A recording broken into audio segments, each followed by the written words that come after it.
In my videos, I always say to you guys what are great sets to buy and invest in and collect in. Well, in this video, we'll be going through some sets which aren't really the best ones to pick. But what are they? Well, we're about to find out. Hey everyone, how's it going? Welcome back to the channel. So today we're going to do something a little bit different. We're actually going to be going through some sets which aren't necessarily that great at picking up. Now, I always say to you guys, this is good, but what's not good? Which ones should you kind of avoid? Now, I'm not going to say these are bad by any means. I'm not going to say, these are terrible, avoid them at all costs. I just kind of feel like there are better options out there than what I'm going to say in this video. But with some of these sets, you may be thinking, actually, no, I actually really like this set. I want to collect it. I want to invest in it. Then that's absolutely fine. Don't get me wrong. There is one set in this list where I actually really like. And there's another one which I kind of feel like it's good if you're on a budget. All right, starting off, we have Rebel Clash, aka Rebel Trash. Now, I haven't really opened this set up much, and a lot of people have said to me that it's not very good. I never opened a booster box. The prices of booster boxes pretty expensive. They have gone up in value since its release. We're not going to say it didn't. It has actually gone up. If you actually bought Rebel Clash when it came out, then you're doing pretty well. I'm not going to lie, you've actually done pretty well. It's gone up in value. Will I buy it now for the long run? Probably not. I mean, Sword and Shield has some really good sets. This came out right near the start of Sword and Shield. And I'm not going to lie, it's not that great, in my opinion. There's no real big, heavy-hitting cards from this set. There's nothing that really draws you in, that makes you want to open Rebel Clash. Pull rates aren't very good either. It doesn't really have a subset that really rewards you for opening packs. Just feels kind of meh, right? If you know what I mean. It doesn't really feel great. But it is $190 right now on TCG Player. Go back here, you can see it actually shot right up above $200 and then dropped again. It's going kind of pretty stable, but going up a little bit. Now, when it came out, you're probably looking around, what, $90 a box? $100 a box. It has kind of doubled in value, and that's pretty decent, I'm not gonna lie. But right now, would I pick it up? Would I really spend $190 on Rebel Clash? Well, if you look at a year ago, this set hasn't really moved much. Nothing's really gone crazy. Had a weird little spike up to $200. That's only $10 more than what it is now. It's not great. Not really a big mover. It's been out of print for a while as well. You expect it to start climbing up, right? You expect that it's no longer in print, not really easy to get hold of, that prices and the value will start shifting upwards, as we've seen with stronger sets like Evolving Skies. Even though Evolving Skies isn't really out of print yet, it's moving along, it's pushing up the value, but Rebel Clash really isn't doing it, and that might be one of the reasons why people like to call it Rebel Trash. Then we have Sword and Shield base set. Now, this was obviously the one that started all just before Rebel Clash, and again, this is an expensive booster box, $230. That is not cheap, I'm not gonna lie. That is actually pretty impressive at that value for a base set.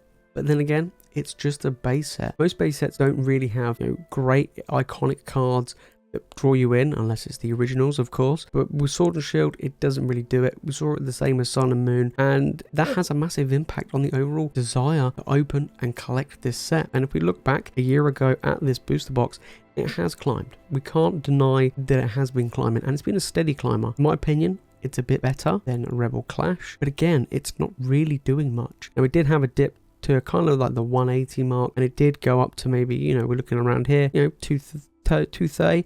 It's been pretty much stable, hasn't really done much, and that's what we look at that March. So it's been a few months, not really a big mover. In my opinion, I think with that price at $230, better off spending on some stronger sets, Brilliant Stars and products like that. Maybe even Evolving Skies, even get it for that price point. That's just better than Sword and Shield. Next up, we have Vivid Voltage. Now, I actually really like Vivid Voltage. This is actually one of the sets in this video where I actually really like, and I really enjoy opening it. I kind of feel like it is fun to open. You have a real big chase card, unlike the other two sets in the Rainbow Chonkachu, which is holding pretty good value at around $120, $130. It's holding good value. It's a really good card, and it's the chase card that people want. As a subset as well, in here you've got Amazing Rares, which again adds additional value when you want to try and open this set. That's another thing you've really got to take into consideration, is getting rewarded for opening the set, right? And we've seen that with the most recent stuff with trainer galleries. That's why sets that don't really have a subset tend to kind of get fallen behind. Evolving Skies is kind of the only one that's the exception, just because of how stacked that set really is. But we take a look at this, $124 right now, hasn't really moved much. We go back a year. Now, bear in mind, this is not in print anymore. It's pretty much stayed around that 120 mark, consistently. Had a big reprint, that's why you see the first drop. And then apart from that, it is just stayed very stable. Now, I do feel like this could be potentially good down the line. But right now, it's just not really worth it in my opinion. And it's only got one real big chase card.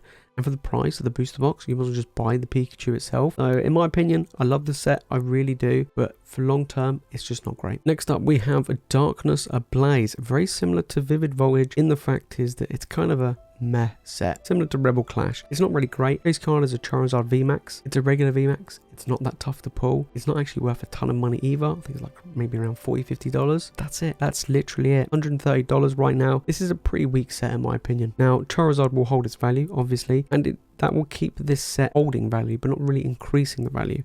We go back a year ago, okay, again, had a big reprint alongside Vivid Voltage. Look at the value. Look at the price. It's basically completely stable all the way across. Is this really good for the long term? Not really. I don't think it's going to be a good set for the long haul. But if you really like this set, you know, it's fun to open. It doesn't reward you that much either, similar to the other sets like Rebel Clash. In my opinion, Vivid Voyage is better, but this is still a weak set. Pick up. Next up, we have Crimson Invasion, Sun and Moon era. This is the weakest set in the Sun and Moon era. Straight up, it's not really great. There's no real good cards to chase, to get after. It is very, very, very weak performing. We go back a year, it did climb. We're not gonna lie, it did climb. Not a huge amount, but it has climbed, and now it's starting to get a decrease. This is by far the cheapest Sun and Moon era set. Pretty much every single Sun and Moon era booster box has gone up in value over the past year by a considerable margin. I mean, we're looking at over $300-400 a booster box, but pretty much every single set in the Sun and Moon era except Crimson Invasion. This is a very, very weak set. I wouldn't pick it up myself. I kind of avoid it. I kind of feel like people think like Rebel Clash is very similar to Crimson Invasion, and they're probably right. It's not that great to open, not fun. You kind of feel disappointed when you get it in like a, you know, a particular product. It's not very good. It really isn't very good. If you're going to go for a Sun and Moon era set, I would go for something like Unified Minds, Unbroken Bonds, Ultra Prism. These sets are better than Crimson Invasion in my opinion, and it just is very weak. We're already seeing Sword and Shield era sets overtaking the value of Crimson Invasion, like Rebel Clash, you know, Sword and Shield base. They're not great sets, but they're overtaking Crimson Invasion. This is unfortunately just a really, really poor set. And then finally, finishing off this list, we have Champion's Path. Now, Champion's Path only has two cards that are worth pulling. They're both Charizards, Shiny Charizard and the Rainbow Charizard VMAX. It's only really available in ETBs and like collection boxes and things like that. So there's no booster boxes or anything like that. Champion's Path is a very, very tough set. You don't get much value opening it unless you pull the two Charizards. You are pretty much guaranteed to always lose your money unless you pull those two cards. It really is a harsh set to open. And is it that great to collect? In my opinion, for a specialist set, Shining Fates and Hidden Fates are way better than Champion's Path. Celebrations is better as well. I just don't feel like Champion's Path, especially in the Sword and Shield era, is actually that good of a set, in my opinion. We go back a year, and this product has kind of gone up and down, but it hasn't really climbed that much. Not in print anymore either, and it's not really going anywhere. Very similar to Darkness Ablaze, where it has this unchased Charizard. This is very hard to pull the Charizard compared to Darkness Ablaze, and these are two Charizards which people want for their collections. But I'm not being funny. Champion's Path booster packs are more expensive than a regular set booster pack because they're a specialist set. We're looking at more than double the price of a normal pack. Is it worth it?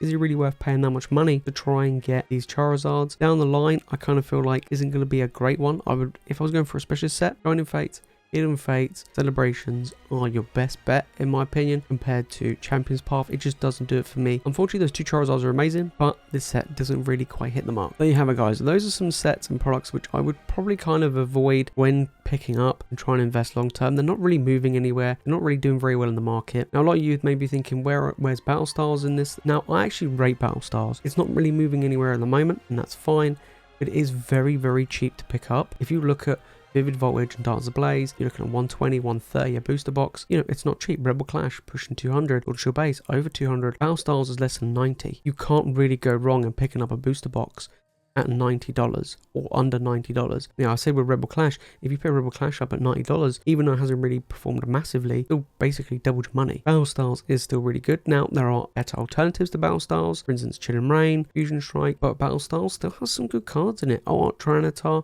is very, very cool. It does have some, you know, kind of good cards in it, but it's very cheap, and that means it's an okay set to get not compared to some of these, which are not very good. Anyway guys, if you enjoyed this video, make sure to smash that like button and make sure you subscribe to the channel for more Pokemon content. And let me know down in the comments, do you agree with this list? Do you think Battle Style should be added, or is there any other set that you would also add to this list, or would you say any of these sets shouldn't be in this list? Let me know guys down in the comments. Anyway guys, that's it from me in this video. Thank you all so much for watching. As always, you guys are the legends, and I'll see you all in the next one.